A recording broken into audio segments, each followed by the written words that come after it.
다 같이 부사기도하면서 오늘 3월 첫째 주 예배 시작하도록 하겠습니다.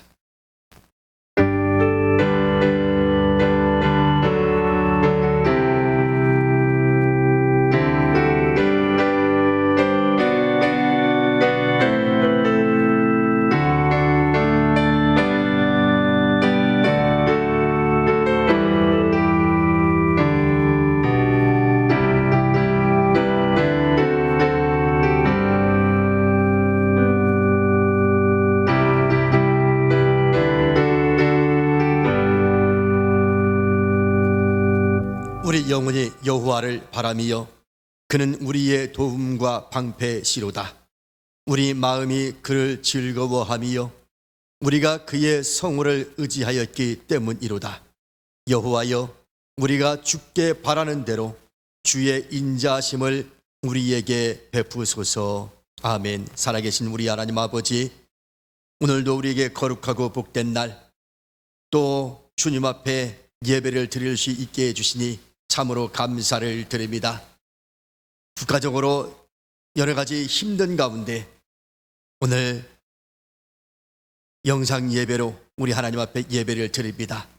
하나님 아버지, 그러할지라도 하나님께서 예배 드리는 우리 모든 성도들 한 사람 한 사람 우리 하나님께서 위로하여 주시고 놀라운 하나님의 은총으로 역사해 주셔서 오늘의 이 예배가 하나님 앞에 영광이 되는 예배, 오늘 우리의 신앙이 다시금 새로워지는 그런 예배 되게 하여 주시옵소서. 예배의 시종을 온전히 주님 앞에 드리오며 예수님 이름으로 기도하옵나이다. 아멘. 사도신경 하심으로 신앙 고백하도록 하겠습니다. 나는 전능하신 아버지 하나님, 천지의 창조주를 믿습니다. 나는 그의 유일하신 아들 우리 주 예수 그리스도를 믿습니다. 그는 성령으로 잉태되어 동정녀 마리아에게서 나시고 본디오 빌라도에게 고난을 받아 십자가에 못 박혀 죽으시고 장사된 지 사흘 만에 죽은 자 가운데서 다시 살아나셨으며 하늘에 오르시어 전능하신 아버지 하나님 우편에 앉아 계시다가 거기로부터 살아있는 자와 죽은 자를 심판하러 오십니다. 나는 성령을 믿으며 거룩한 공교회와 성도의 교제와 죄를 용서받는 것과 몸의 부활과 영생을 믿습니다. 아멘. 오늘 주시는 말씀은 사무엘상 22장 1절과 2절 말씀만 보도록 하겠습니다. 사무엘상 22장 1절과 2절입니다. 제가 봉독하도록 하겠습니다. 그러므로 다윗이 그곳을 떠나 아둘람 굴로 도망하매 그의 형제와 아버지의 온 집이 듣고 그리로 내려가서 그에게 이르렀고 환난당한 모든 자와 빚진 모든 자와 마음이 원통한 자가 다 그에게로 모였고 그는 그들의 우두머리가 되었는데 그와 함께한 자가 400명 가량이었더라. 아멘. 할렐루야. 오늘도 주 안에서 여러분을 진심으로 사랑하고 축복합니다. 오늘은 무슨 날입니까? 내가 가장 좋아하는 날입니다 라고 시작하고 해야 되는데 오늘 그렇지 못합니다. 왜냐하면 부득불 영상 예배로 오늘 이 예배를 드리고 있어서 여러분들의 목소리를 듣지 못하기 때문이죠. 저의 목회 현장에서 지금까지 단 한 번도 이렇게 예배를 드려본 적은 없습니다. 아마 제 목회 현장의 최초가 아닌가 싶고요. 우리 교회 역사상 최초가 아닐까 싶습니다. 정말 고민 많았어요. 이게 과연 옳은 것인가? 그런데 정부에서의 협조 공문이 내려왔고 사태가 사태인 만큼 우리 교단의 총회장님께서 가능하면 영상 예배로 드렸으면 좋겠다고 하는 지침서가 내려왔고 또 지역의 주민들을 또 지역의 인사들을 이야기 들어보면 바로 이럴 때 교회가 좀 협조해 주시면 좋지 않겠습니까? 라는 그런 시선도 좀 있어서 이런저런 고민 끝에 고뇌에 찬 결단을 내리게 됐습니다. 지금 코로나가19가 전국적으로 좀 확산되고 있지요. 그래서 정말 꺾일 줄만 알았던 이 코로나 문제가 뜻밖의 신천지 교단의 그 이단 문제 때문에 기하급수적으로 늘어나고 있는 것이 오늘의 현실입니다. 사실 처음에 시작될 때는 중국부터 시작을 해서 그다음에 몇 나라 정도 그칠까 싶었는데 지금은 몇 나라가 아니라 전 세계적으로 확산되고 있는 현실을 바라보면서 참 이것이 언제 끝날까 싶은 생각이 좀 들어요. 저도 힘들지만 여러분들도 하루하루 힘들게 지금 버티고 있지 않는가 그런 생각을 해봅니다. 이런 상황을 표현을 하자면 마치 동굴 속에 갇혀 있는 것 같은 그런 느낌도 좀 받습니다.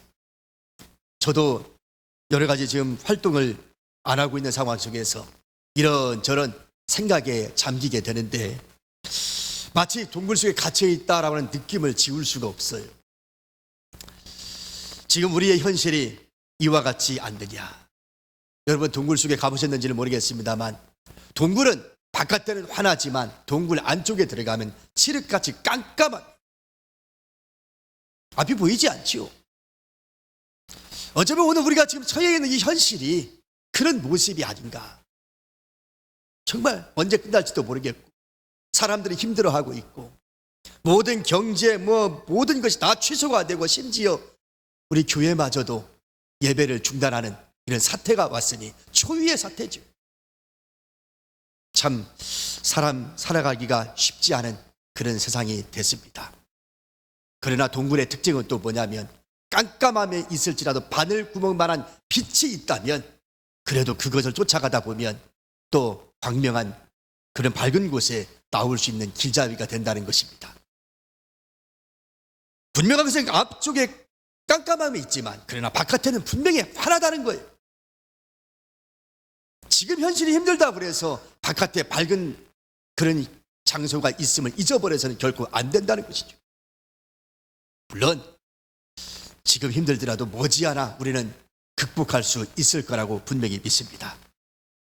오늘 앞에서 서두에 동굴 이야기를 하는 것은 오늘 본문에 등장하고 있는 다윗이 바로 동굴에 이런 피해 있음을 우리에게 보여주고 있기 때문에 동굴 이야기를 하고 있습니다. 통일왕국의 시대의 초대 왕은 사울이었습니다. 이 사울 왕이 다스리고 있던 때에 처음에는 참 잘 다스렸지요. 하나님 보시기에도 좀 좋았습니다. 그런데 어느 날 블레셋과의 전쟁에서 대승리를 거두고 돌아오는 길에 여인들이 나서서 노래를 부르는데 그런 노래를 불렀습니다. 사울이 죽인 자는 천천히요 다윗이 죽은 자는 만만이로다. 사울은 현재 왕임에도 불구하고 그 노래를 들으면서 마음이 언짢았습니다. 다윗에게 시기와 질투심이 났습니다. 그래서 다윗을 죽이고자 하는 마음이 일어났고 그리고 틈만 있으면 다윗을 죽이려고 했습니다. 다윗 입장에서는 맑은 하늘의 날벼락이죠. 생각해 보세요. 다윗이 뭘 잘못했습니까? 잘못한 게 아무것도 없잖아요. 노래하는 사람을 동원을 해서 이런 노래를 부르라고 했나요? 아니면 사울 왕에게 능멸을 줘서 교만에 빠져가지고 능멸을 준 것이 있었습니까? 아무것도 없어요. 그런데 어느 날 갑자기 그냥 나를 죽이겠다고. 그것도 지금 사울이 지금 다윗이 어떤 관계입니까? 사위요, 사위. 그렇잖아요. 근데 자기의 사위를 죽이겠다고 지금 저렇게 나서고 있으니 다윗이 살 수가 있습니까? 그래서 할 수 없이 다윗은 도망을 칠 수밖에 없었습니다. 궁궐을 빠져나와서 숨을 곳을 찾는데 숨을 곳이 어디 있어요? 용케 숨을 장소를 찾아서 숨어 있으면 사울이 어떻게 알았는지 군사를 동원시켜가지고 다윗을 죽이겠다고 막 수색을 하는데 정말 숨을 곳이 없었습니다. 그래서 다윗은 할 수 없이 외국에 망명을 하게 되는데 저 이방 땅 가드왕 아기스에게 망명을 합니다. 처음엔 좋았어요. 외국에 왔으니까 외국에 와서 외국의 왕이 보호를 해주니 얼마나 안전한지 모르겠습니다. 그런데요, 그것도 얼마 가지 못했어요. 그 나라의 신하들이 저 이방 나라에서 망명해온 이 다윗을 왕이 더 신임하고 있으니 신하들이 그걸 바라보면서 시기와 질투심이 날 수밖에 없었습니다. 그것을 감지한 이 다윗은 여기 있다가는 나도 어떻게 죽을지 모르겠구나, 이런 위험을 느끼게 됩니다. 그래서 다윗은 눈치를 채고 이 나라를 빨리 탈출하지 않으면 안 되겠다 결심을 하고 미친 체 합니다. 얼굴에 미친 척하고 침을 질질질 흘리면서 머리도 풀어헤치고 마치 누가 봐도 미친 사람처럼 보일 수밖에 없었습니다. 신하들이 와서 왕에게 이 다윗을 고소하는데 왕이 가만히 바라보니 다윗이 미쳤어요. 그래서 미친 사람 잡아서 뭐 하겠느냐, 내버려 둬라. 그래서 다윗이 구사일생으로 그는 탈출을 하고 맙니다. 그런데 탈출한다 해도 어딜 가겠어요?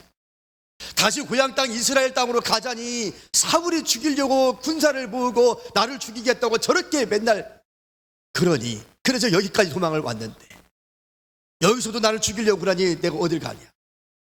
고향으로 가자니 거기도 안 되고 여기 남아있자니 또 언제 죽을지 모르고.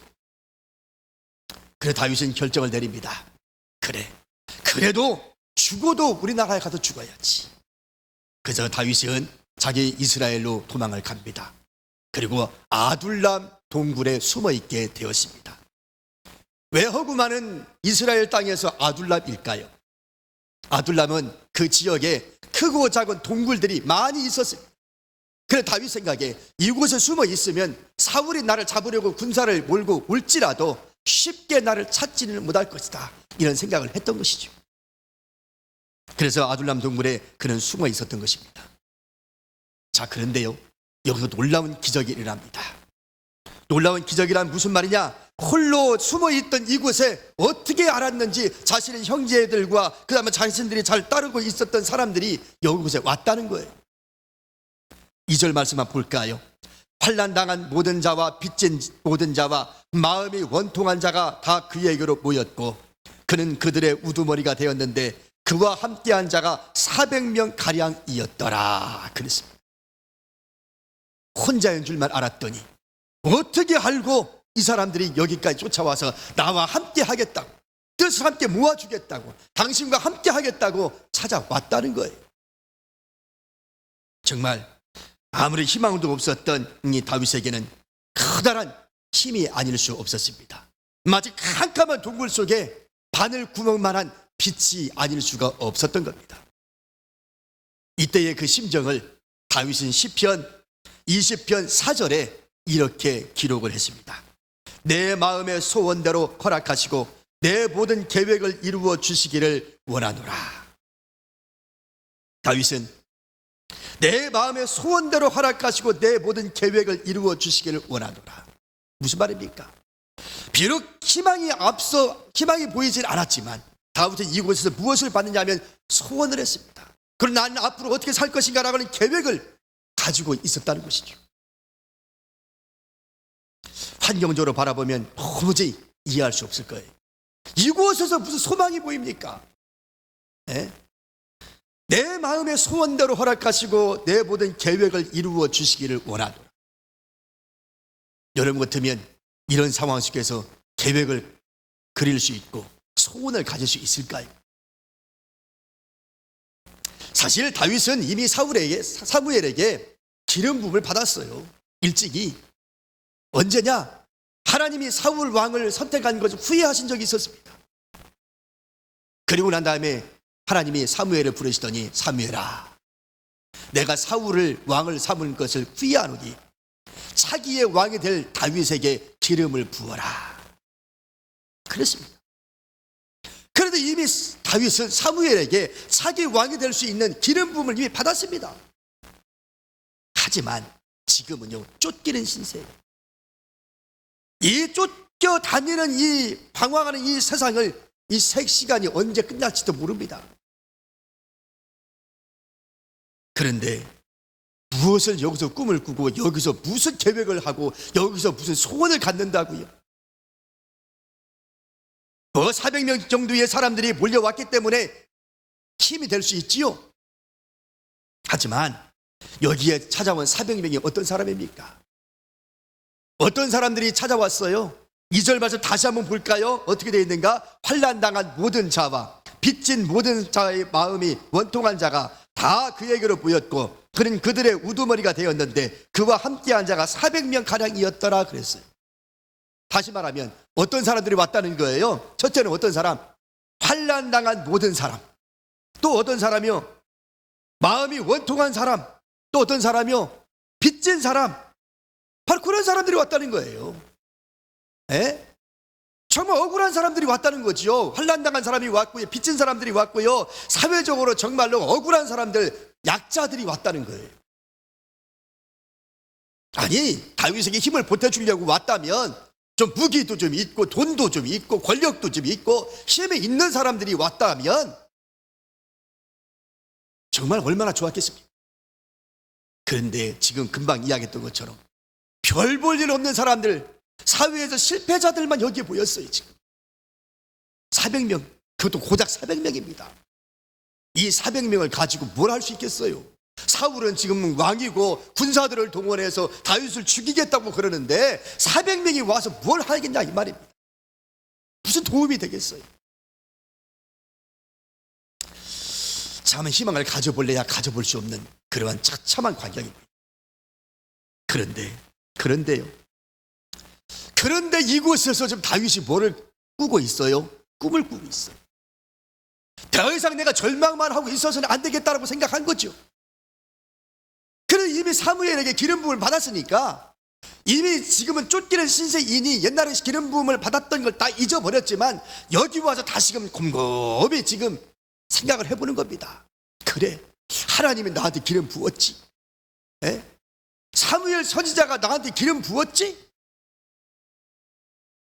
거기서 새로운 꿈과 희망을 가져보고 있는 거예요. 남들이 볼 때는 그런 환경이 아님에도 불구하고, 그런 조건이 아무것도 없음에도 불구하고 그곳에서 새로운 꿈을 꾸고 있다는 겁니다. 할 수 있다. 나에게 기름 부었는데, 하나님이 나에게 기름을 부었는데 내가 본들 못하랴. 지금은 이럴지라도 분명히 하나님이 함께해 주실 것이다 라는 믿음을 싹 틔우고 있더라는 거예요. 여러분, 지금 이것이 우리가 가져야 될 태도 아니겠습니까? 예? 오늘 다윗이 가지고 있었던 이 태도가 오늘 우리가 가져야 될 태도 아니냐 이 말이에요. 처음 정부가 이 코로나를 잡는다고 했을 때에 과연 될까 싶었습니다. 그런데 잘했어요. 물론 야당에서는 이런저런 비판도 하고 비난도 하지만 처음에 잘했어요. 그래서 금방이라도 끝날 것만 같은 생각이 들기도 했습니다. 그런데 웬일입니까?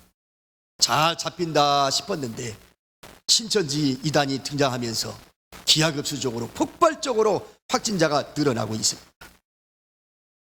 일부 야당에서는 중국 입국을 전면적으로 막지 못해서 그런 일이 벌어졌다라고 정부를 비난하고 대통령을 사과를 요구하고 그렇지만 여러분, 북한은요 처음부터 막았어요. 중국을 입국을 막았고요, 외국의 어떤 나라도 들어오는 것을 막았습니다. 근데 북한은 지금 어떤 줄 아세요? 북한도 지금 난리가 아닙니다. 지금 투명한 정보 공개가 안 되니까 북한이 청정 국가인 것처럼 생각할지 몰라도요, 천만의 말씀이에요. 지금 북한은 난리예요. 미국이요? 미국도 지금 난리예요. 거기도 지금 마스크가 없애고 대란이 벌어지고 있습니다. 여러분, 그러니까 중국 입국을 못해서 그렇게 이런 일이 벌어졌다, 이런 얘기 하지 마세요. 정말 지금 외국에서는 우리나라를 찬사를 보내고 있습니다. 검사하는 그 양을 보십시오. 우리나라는 지금까지 2만 원인가 3만인가 지금 채취했어요. 검 섰다고. 일본요? 300인가요? 그것밖에 안 돼요. 미국도요? 안 돼요. 그 어떤 보도에 의하면 우리나라는 발견하는 것이 아니라 찾아내는 것이라고 얘기하고 있습니다.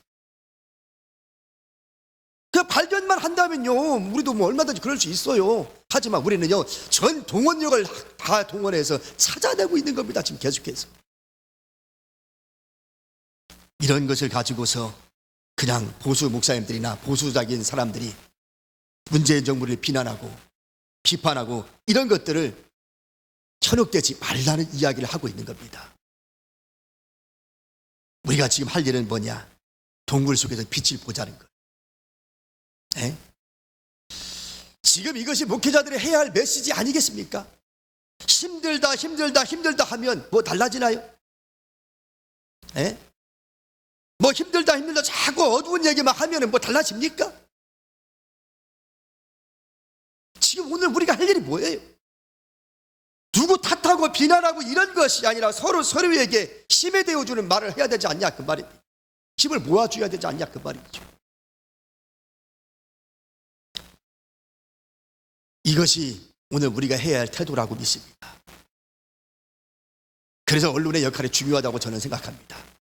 바로 이럴 때일수록 우리 언론들이 저 밝은 뉴스, 저 좋은 얘기, 미담, 아름다운 이야기 이런 이야기를 많이 해줘야 되지 않냐 그 말입니다. 다행히도 요즘 아름다운 이야기들이 많이 들려지고 있어요. 연예인들 중에 기부운동이 벌어지면서 많은 사람이 기부하겠다고 나서고 있고요.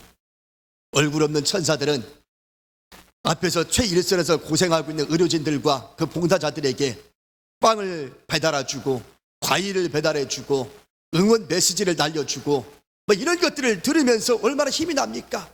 또 그뿐인가요? 건물주들은 소상공인들에게 한 달치 그 월세를 안 받겠다고 하고 있고 또 그렇지 못한 사람들은 깎아주겠다고 하고 있어요. 얼마나 아름다운 이 얘기예요. 이런 얘기 들으면 우리 힘나지 않아요? 예? 힘나지 않습니까? 그렇습니다, 여러분. 우리 교회가 지금 가져야 될 태도가 바로 이런 거여야 되지 않겠냐 말이에요. 그냥 정부나 비난하고 비판하기만 했지 이렇게 만든 신천지에 대해서는 단 한마디도 하지 않아요. 그렇잖아요? 신천지에 대해서는 아무 말도 안 하잖아요 지금. 그게 과연 옳은 태도인가 말입니다. 저는 오늘 이 말씀을 통해서 정말 오늘 우리가 회개해야 할 때라고 저는 분명히 믿습니다. 지금 한국교회에 손가락질 당하고 있는 오늘의 이 현실 바라보면서 참 걱정이 되지 아니할 수 없어요. 이 코로나 이전과 코로나 이후에 우리 대한민국과 우리 한국교회는 어찌 됐을까? 분명히 저는 예감을 합니다만 좋은 예감이 들지 않네요. 그러나 그럼에도 불구하고 오늘 우리가 지금 이 시점에서 우리가 해야 될 것이 뭐냐? 우리 교회가 회개하는 운동이 벌쳐져야 된다고 봅니다. 무슨 회개 운동이에요? 하나님의 자녀로서 충성하지 못했던 것, 그리고 나라와 민족을 위해서 그동안 기도하지 못했던 것, 우리 이웃을 돌아보지 못했던 것, 사회적 책임을 감당하지 못했던 것, 사회적 약자들과 아픔을 함께하지 못했던 것, 이런 것들을 우리는 회개하고 신뢰를 저버린 이 사회에게 한국교회가 다시 한번 신뢰를 줄 수 있는 그런 계기로 만들어야 되지 않겠냐 그 말입니다. 결론을 한번 맺어볼게요. 비록 지금 다윗이 동굴 속에 있지만 다윗이 그 동굴 속에서 자신의 미래를 꿈꾸고 또 하나님의 기름 부으심을 받았다고 하는 그 자부심을 가지고 다시금 불러일으키면서 그 400명, 몇 명 되지도 않는 그 400명을 이끌고 위대한 다윗 나라를 건설하게 됩니다. 그리고 다윗이라는 그 이름은 예수님의 족보에까지 나오면서 오늘날 유대민족 사회에서 그 옛날 다윗의 시대를 지금도 그리워하고 있는 시대가 유대인들입니다. 다윗은 실패한 인생이 아니었습니다. 그러나 오늘의 이 다윗이 될 수 있었던 것은 그 아둘람 동굴 속에서 깜깜한 동굴 속에서도 희망을 잃지 아니하고 새로운 계획과 소원을 가지고 그가 일했기에 오늘의 역사 속에 큰 인물로 남을 수 있었다는 겁니다. 오늘 이 아침에 귀하신 말씀을 듣는 여러분, 진실로 우리 민족은 이번 이 어려움을 잘 이길 수 있을 거라고 저는 분명히 믿습니다. 그동안 우리 한국의 모든 고난의 역사를 바라보면 정치하는 사람들 때문에 이 나라가 여기까지 온 것이 아니라 국민들의 단합된 힘과 국민들의 저력에 의해서 오늘 여기까지 왔습니다. 지금의 이 어려움도 우리 국민들의 그 단합된 힘과 여러분들의 기도로 분명히 극복할 수 있을 거라고 믿습니다. 다들 지금 힘들고 어려울 줄 알아요. 저도 목회자로서 사실 여러 가지 심란하고 힘듭니다. 하지만 무엇이 과연 옳은 것일까 고민하면서 말씀 묵상하고 기도하면서 지금도 설교하고 있습니다. 우리 힘들고 어렵지만 서로에게 힘을 북돋아 주고 위로해 주고 칭찬해 주고 용기를 북돋아 주는 이야기들을 통해서 반드시 이겨낼 수 있기를 축원합니다. 기도하겠습니다. 전능하신 우리 아버지 하나님, 참으로 감사와 영광을 주님 앞에 올립니다. 우리가 비록 힘들고 어렵지만 한 번도 겪어보지 못한 경험을 우리가 지금 하고 있지만 아버지 하나님, 우리가 정말 힘을 합쳐서 그럼에도 불구하고 소망을 갖게 해주시고 우리 하나님을 믿음으로 말미암아 이 어려운 상황에서도 회개하면서 주님의 도우심을 받는 역사 있게 해 주시옵소서. 다들 힘들고 어렵습니다. 그러나 우리 모두가 마음을 하나로 모은다면 우리 하나님의 놀라운 은총으로 말미암아 반드시 이기게 될 줄로 믿습니다. 하나님 바랍니다. 정말 간절히 기도합니다. 하루빨리 이 사태가 안정이 되게 하여 주시옵소서. 그동안 아버지 하나님 우리가 회개하지 못했던 것, 충성하지 못했던 것, 헌신하지 못했던 것, 기도하지 못했던 것, 하나님 이 모든 것들을 용서하여 주시고 진실로 다시 한번 우리에게 기회를 주셔서 한국교회가 잃어버린 신뢰를 다시 한번 찾게 해주시고 한국교회가 이 지역사회에서 또 이 대한민국 사회에서 인정받는 교회로 거듭나게 하여 주시옵소서. 예수님 이름으로 기도하옵나이다. 아멘. 찬송가 295장 1절만 하도록 하겠습니다. 295장입니다.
기도하겠습니다.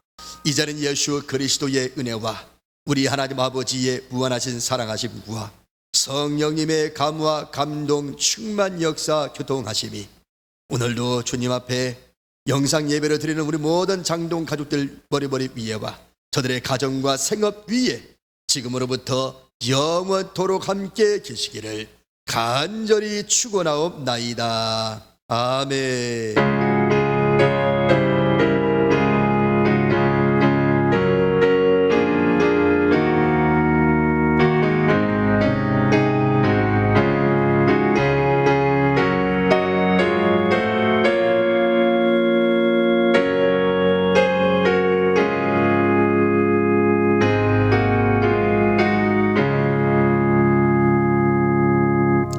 자, 교회 소식 전하도록 하겠습니다.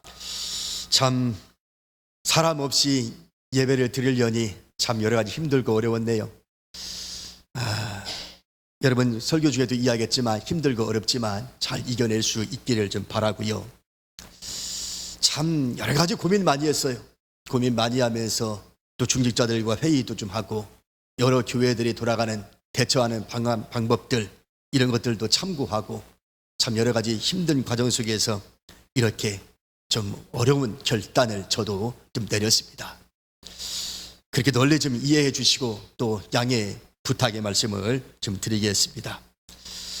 모르겠어요. 좀 어떻게 될지 앞으로 좀 더 추이를 좀 봐야 되겠습니다만은 어쨌든 빨리 정리가 좀 돼서 정상적인 예배를 드렸으면 좋겠다. 그런 생각을 해 봅니다.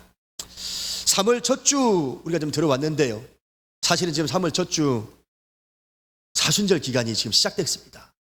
이 사순절 기간이 시작됐음에도 불구하고 오늘 우리가 이렇게밖에 할 수 없는 것이 정말 마음 아프게 생각이 좀 드는데 어쩌겠어요.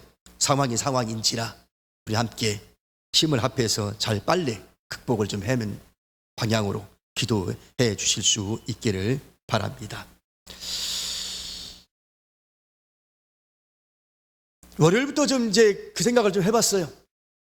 우리가 수요 예배도 안 되고 새벽 예배도 안 드리니까 제가 이제 매일같이 아침에 마치 새벽 예배 하는 것처럼 말씀을 좀 여러분들에게 문자로 발송해 주면 큐티를 말씀으로 우리 문자로 큐티를 좀 하는 그런 시간을 좀 가졌으면 좋겠다. 그런 생각을 해보면서 이제 내일 아침부터 아마 문자를 하루에 한 번씩 보내도록 전 교인에게 보내서 말씀 보내고 묵상할 수 있도록 그렇게 하도록 하겠습니다. 그리고 여러분들 개인적으로도 경건의 시간을 좀 가지셔서 예배 드리지 않는다고 우리 신앙이 나태해지거나 또 그런 것이 아니라 이럴 때일수록 좀 더 여러분들 개인적으로 스스로에게 말씀을 부여잡고 기도하면서 경건이 흐트러지지 않도록 그렇게 해주시기를 부탁의 말씀을 드립니다. 혹여 지금 우리 예배 시간에 헌금을 할 수 없어서 여러 가지 지금 불편한 마음이 계신 분들이 계시다면 저에게 개인적으로 문자를 보내주시면 아니면 전화를 주시면 교회 계좌번호로 여러분들에게 좀 보내드리도록 하겠습니다. 그래서 온라인으로 헌금을 하실 수 있는 길도 있으니 또 많은 교회들이 또 그렇게 하고 있어요.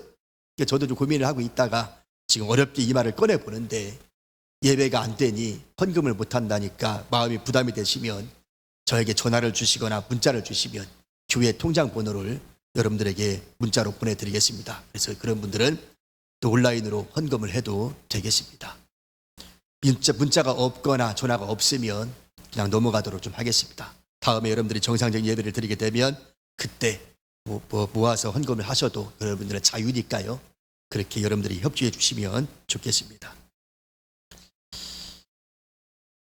3월달 셋째 주가 우리 교회 창립주일인데 모르겠어요. 그때 어떻게 될 수 있을지는 모르겠습니다만 어쨌든 그렇게 기억해 주시고요. 우리 교회 생일이 셋째 주입니다. 그렇게 기억해 주시고 여러분이 기도해 주실 수 있기를 바랍니다. 오늘 이렇게 해서 오늘 3월 1일 첫째 주 예배 이렇게 마치도록 하겠습니다. 수고 많으셨습니다.